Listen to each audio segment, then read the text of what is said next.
শুভেচ্ছা স্বাগতম। খতিব মোহাম্মদ সাহেবের আগমন শ্রীনগরের পক্ষ থেকে শ্রীনগরের আপনার সেই কলিকাল কবে হয়েছে শেষ,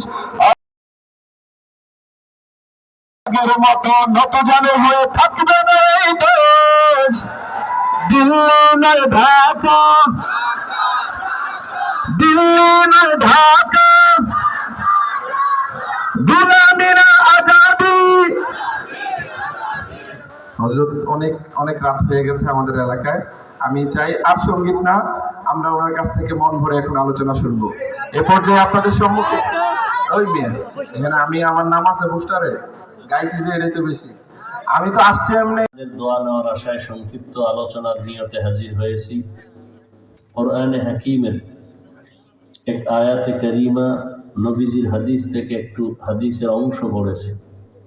ইখলাস রুহানিয়াতের সমন্বয়, সহি নিয়তে, সহি তরিকায় কিছু কথা আমাকে বলার মতো, আপনাদেরকে শুনবার মতো আল্লাহ পাক তৌফিক দান করেন। ইয়া আইয়ুহাল্লাযীনা আমানুত্তাকুল্লাহ, আল্লাহ বলেন, হে মুমিন, তোমরা তাকওয়া অর্জন করো তথা আমাকে ভয় করো। ওয়াল তানজুর নাফসুম মা কদ্দামাত লিগাদিন ওয়াত্তাকুল্লাহ,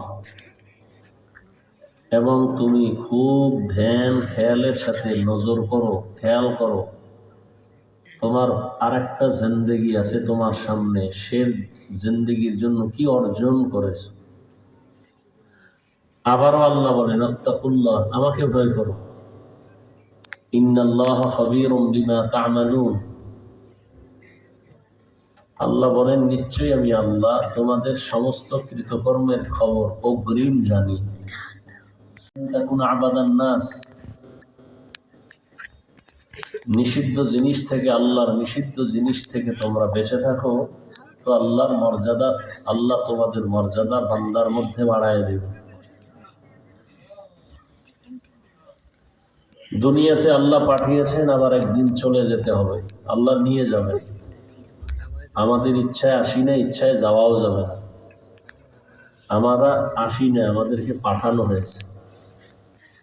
কে পাঠিয়েছে? কেউ যদি কাউকে পাঠায় কোনো দিকে, এমনি না কোনো কারণ থাকে।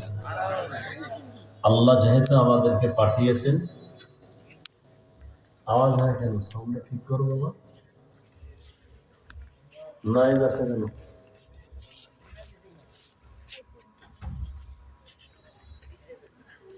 আল্লাহ যে আমাদেরকে পাঠিয়েছেন